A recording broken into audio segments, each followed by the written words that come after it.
Welcome to Carey Open, a podcast where we open a window into the world of Carey Baptist College.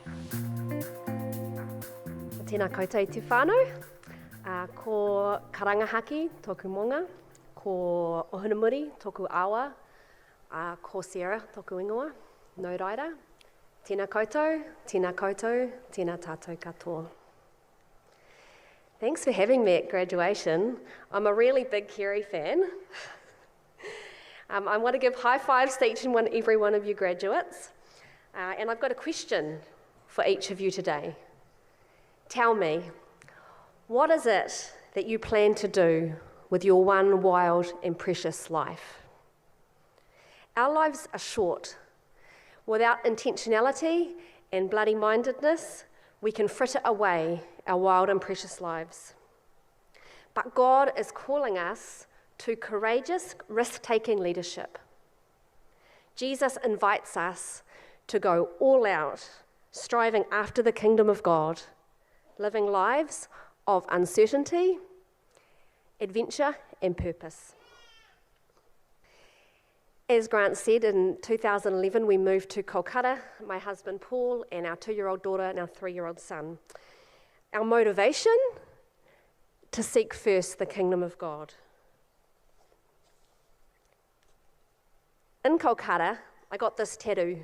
It says, Tōma rāju ashok, may your kingdom come. And when I would walk to the workshop, weaving down the narrow alleyways, I would often grab my tattoo, touch it and pray, Tōma rāju ashok, may your kingdom come. It was a prayer deep from within my heart. Nestled into the Sermon on the Mount, Matthew records in chapter 6:33, Jesus saying, but strive first for the kingdom of God and his righteousness, and all these things will be given to you as well. Jesus is saying to his disciples, give your entire attention to what God is doing now, and God will take care of your needs. And what is God's kingdom? It is anywhere where the saving reign of the Messiah sings, where God's beautiful and holy ways break through into our world like light piercing the darkness. And to strive after this kingdom means to desire it above all, to submit to it, to participate in it, and to yearn for it to come in all of its fullness. So we would strive after God's kingdom by going on brothel visits. As we chatted with the ladies in dark alleyways as they waited for customers, the brokenness was easy to see. And so we would pray, God, show us where your kingdom is breaking through. And God would show us sacrificial love, deep human connection, lives transformed, hope restored. And these glimpses, they would set my heart on fire, like treasure hidden in a field. God's kingdom is worth giving up everything else to strive after. Yet there's so much that can hold us back, right, from striving after the kingdom. For me, it was fear and self-doubt. Back before starting Loyal, I was asking myself questions like, who am I to start something so audacious? And then God got my attention. We'd been trying to find a supply of ethical leather, and we'd found a potential supplier named Patrick that Paul had met. But I could just never get out to meet this tanner because we had 2 small kids and his tannery was right on the outskirts of the city. I was feeling overwhelmed. The idea of starting a business in that crazy city felt impossible and ridiculous. I was scared and I wanted to give up. It was my birthday, and weirdly, I felt God nudging me to bake a cake for the Mother Teresa sisters who worked at this kids' home around the corner. I'm usually pretty self-focused on my birthday. That's how I kind of knew it was probably God's idea. Delivering this cake, I walked from the bustling street into the calm visitors' room where 2 adults were sitting there with a small girl. It was Patrick, the eco-leather tanner, and his wife, visiting their goddaughter who lived in the home there. Turns out it was her birthday too. And God said to me, out of a city of 18 million people, I arranged this meeting. I am the God who creates order out of chaos. I can and I will start the Loyal Workshop. A kingdom-seeking lifestyle requires quite high levels of trust, eh? It's not particularly easy for me to trust God, but as we made the kingdom of God our primary concern, God faithfully met every single one of our daily needs. Specifically, I learned to trust God in 2 ways in Kolkata. In a cliff-jumping kind of way, and in a floating on your back in the ocean kind of way. When was the last time you did a cliff jump? My kids are all about it. It's a full Hundies activity, right? You've got to go all in. Cliff jumping trust in God looks like chasing down the kingdom, boots and all. Not diversifying your investments to hedge risk. Full commitment to Christ, regardless of how far outside your comfort zone God asks you to venture. Yes, jumping on the jet plane with my family to go to Kolkata, that was cliff jumping trust. But each day I had to keep choosing cliff jumping trust. The second trust God taught me in Kolkata was floating on my back kind of trust. When was the last time you floated on your back in the ocean? Surrendering to nature, allowing the salt water to hold up your body as you relax your muscles. What does floating on our back, trust in God look like? It looks like surrendering to God in prayerful dependence, relinquishing control, and being honest about our vulnerabilities. Kolkata made me acutely aware daily that I was not in control. And this awareness drove me to my knees in dependence. In 2021, we moved back to Aotearoa. Living all out for the kingdom is much harder to do here. The magnetic pull towards New Zealand cultural values is strong. It's almost impossible not to get pulled into the hustle culture of running after comfort and control. Like air pollution, we breathe in these values, and we're often oblivious to the impact it's having on us. Like a lullaby that makes us too sleepy to live all out for the kingdom. In verse 33 here, we see Jesus starts with "but" to contrast between the issues that dominate most people's minds with what should be dominating ours. Jesus says, but you disciples, you've got more important things to obsess after. Don't run after the things that other folk prioritize. Don't waste your one wild and precious life striving for these low goals. Instead, make the lofty goal of the kingdom of God what you chase after.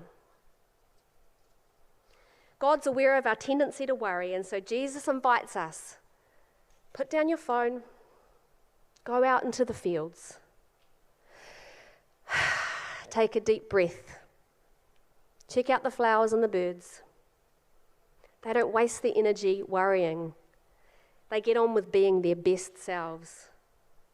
Breathe in my creation, hear the birds sing without a care in the world. Trust me. As we trust God to meet our needs, we are free to become all God has created us to be, beautifully and wonderfully human, clothed not in our own righteousness, but in Jesus's. So now, back in Aotearoa, battling insidious cultural forces, I am relearning how to trust God with cliff jumping and back floating trust. But saying yes to Jesus means saying no to at least 2 things. Firstly, cliff jumping trust requires us to say no to comfort. Kolkata gave me the gift of discomfort. Heat, dust, noise, suffering physically force me daily out of my comfort zone. Here, it is too easy to arrange a cozy life on the couch, in our hoodie, cuddling our Netflix. If you're always in your comfort zone, it's time to do some cliff jumps. What will you do this week that scares you? Who is a person that is different to you that you could get to know better? Cliff jumping trust means saying no to comfort. Secondly, trusting God with a back-floating trust means saying no to control. We are living in some uncertain times at the moment. The mirage in New Zealand we could keep up of self-sufficiency. It used to be easier to maintain the illusion of being in control, but that mirage is dissipating. This creates an opportunity for us to trust God. Instead of allowing fear to drive us to grasp for control, we can choose to lay back into God's faithfulness. Saying no to control is also stepping out of the places that we hold power. For us Bible College alumni, this means intentionally choosing not to spend all our time in spaces where we are the experts. God is asking us to say no to comfort and control so that we can trust God in cliff jumping and back-floating ways and be dominated by living for the kingdom. Harriet Tubman is my hero. Born in 1822 in Maryland, USA, Harriet was a slave. At age 27, Harriet escapes, walking a grueling 145 k's to her freedom in Philadelphia. She could have spent the rest of her freedom days settling down and saying yes to comfort and control. But instead, Harriet used her freedom to fight for the freedom of others. She returned to the land of her captivity, leaving 13 missions to rescue 70 enslaved people via the Underground Railroad. That is risk-taking leadership.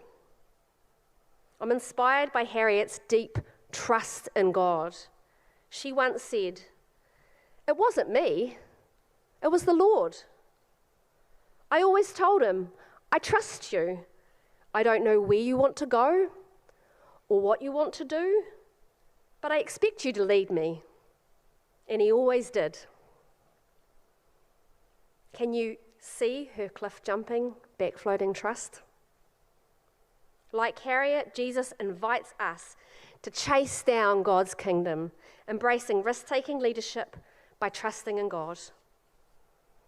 God is doing a brand new thing in Aotearoa, New Zealand.